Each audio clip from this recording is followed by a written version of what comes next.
Hi, I'm Ethos here from Gaming Illuminaughty, and I'm here with Jeff. Yep. Hello. And you want to explain a little bit like what you do, so forth, and what this game is? So my name's Jeff. I'm a senior systems designer on Atlas Reactor. Atlas Reactor is a 4v4 PvP tactics game where everybody takes their turn at the same time. So it's a kind of fast, furious brawl. As far as it's like an RTS, or not an RTS, it's turn-based, right? So it's not. Yeah. So how does? I guess that's what a lot of people ask is, how do you play a multiplayer game that's turn-based, right? Without everyone like losing their minds, like, oh, I gotta wait for this person. How do you guys pull that off? Right. So you'll show a little bit of this. I'll show you. So I'm gonna hop into a game here. But the short version, or the short answer to your question is, you only have 20 seconds to take your turn, and everybody's making their decisions at the same time.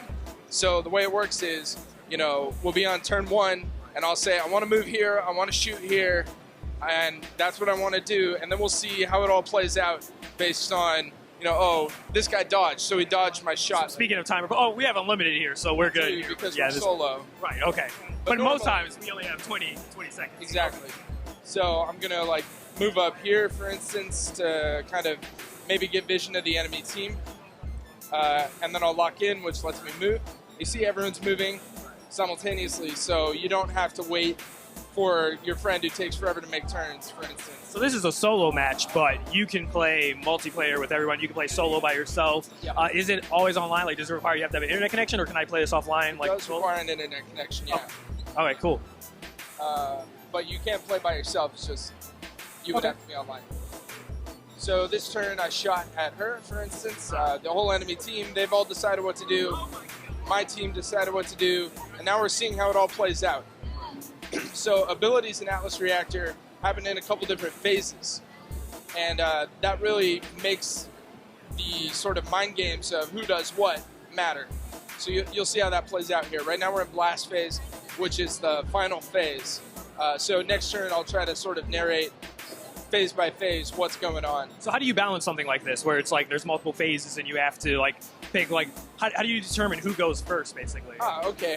So the camera is sort of going to be picking, it's going to play stuff in an order, but within a phase, everything happens simultaneously.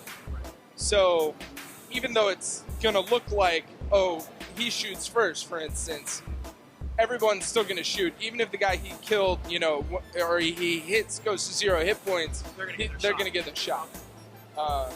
So what about what you were talking about? Like, you can predict. So is it like there's abilities that you can predict when you're about to be hit, so you can get out of the way before it hits right. you or something like that? So I actually did that this turn. I was right here, right. And you see this guy just shot here, and I would have taken damage from this drone, but I dodged over here before blast phase happened. So I played this game when it first came out beforehand. Shame I haven't played it a lot recently because a lot of stuff, but one of the cool things I've always kept track of is you guys have been releasing a lot of new characters and so forth and playing them. I used to play this guy because he used to be OP. I could just snipe everybody and kill them in 1-2 shot. So what would you say for someone like myself or anybody who's let's say they've seen this game before, they were not really interested, or they were on the border about it, or they played the alpha and they're okay, and they haven't played it since. What's a good incentive for them to come back and try it out? So the game is completely free to play now. So for one, it doesn't cost you anything to try it out. But for two, you can earn characters over time just by playing the game. So, we keep adding characters, we keep adding maps. There's a lot of cool stuff in the game, and the game's really unique, right, in that we didn't copy anything. We said, we want to make a game that feels kind of like a MOBA, but it's not a MOBA, right? It's not, you're not worried about your twitch reflexes and that kind of thing. So I get a sort of a XCOM vibe, but it's even cooler because I like the art style, I like the style. And I really have never seen from a multiplayer the gameplay of how it's set up, where you can ricochet bullets and stuff like that. That's really cool. Right. So every character kind of has a thing like that, right? Yeah, it's definitely, obviously we were inspired by XCOM when we were making it, but I think it plays out pretty completely differently. Yeah, definitely, because I've played XCOM 2, and this plays definitely different than what I've seen XCOM 2 do. So, since it is free to play, and I know a lot of people, they wonder about it, so how do you guys work with the characters? I'm guessing obviously everybody gets to play the maps for free and stuff like that because you get a new map, but how do you guys handle characters, unlocking them? Is it fair? Do people or is there a package where you can buy all the characters in the future or something like that, or what do you guys have as options if people want to pay? Yeah, so if you're a free player, you can just buy character by character, or you can just play games and earn characters. But if you decide you want to buy in, you can also buy I believe it's a $30 pack that is every character in the game and everyone we ever make. So much like Smite in that regard. That's a good deal. Yeah. Yeah, we really focused a lot on like trying to make it feel fair, right? We want it to feel good when you're buying the game. We're not trying to squeeze money out of people, right? I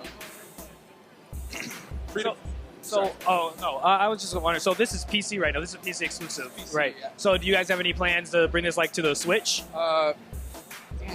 Maybe the Switch? That's interesting. That's the first time I've been asked about the Switch.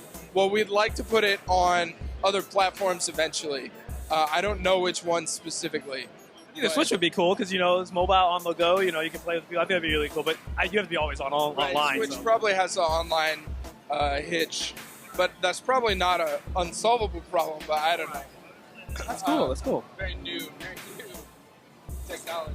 So, what do you think is the biggest? I guess the biggest overcoming obstacle, like a new person who's not used to this genre at all has to overcome? Like, do you have a tutorial system set up? Is it well enough? Because I know a lot of times an issue is when you're playing multiplayer games, especially with MOBAs, you can play with new players who are trash compared to you've been playing for a while, and you can get upset. You're like, yo, why aren't you doing this and stuff like that? So how do you balance? Do you like matchmaking? You have balance? Like what? So we do that both with the tutorial and with matchmaking.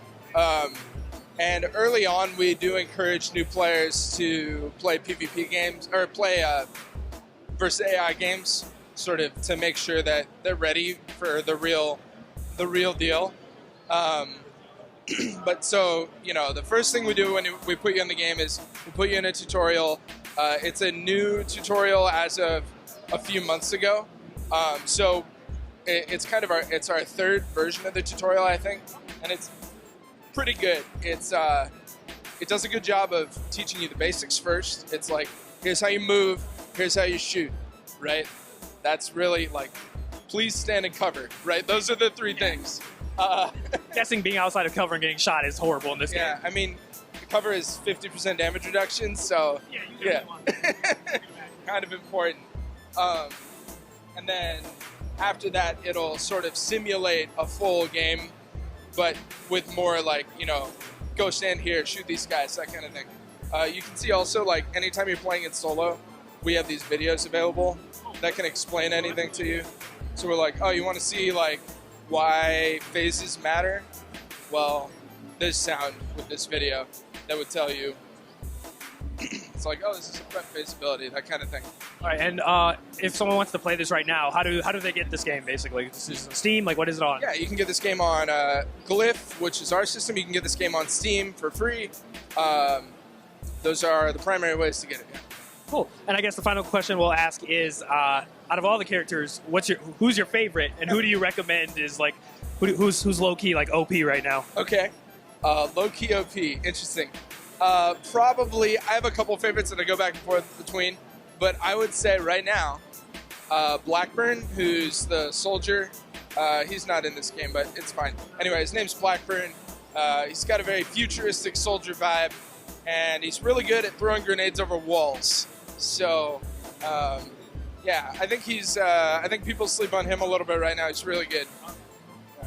All right, thanks. Well, I'm Ethos. Thank you so much for taking the time, because definitely you can check out Atlas Reactor on Steam and Glyph as well. And stay in line, gamers.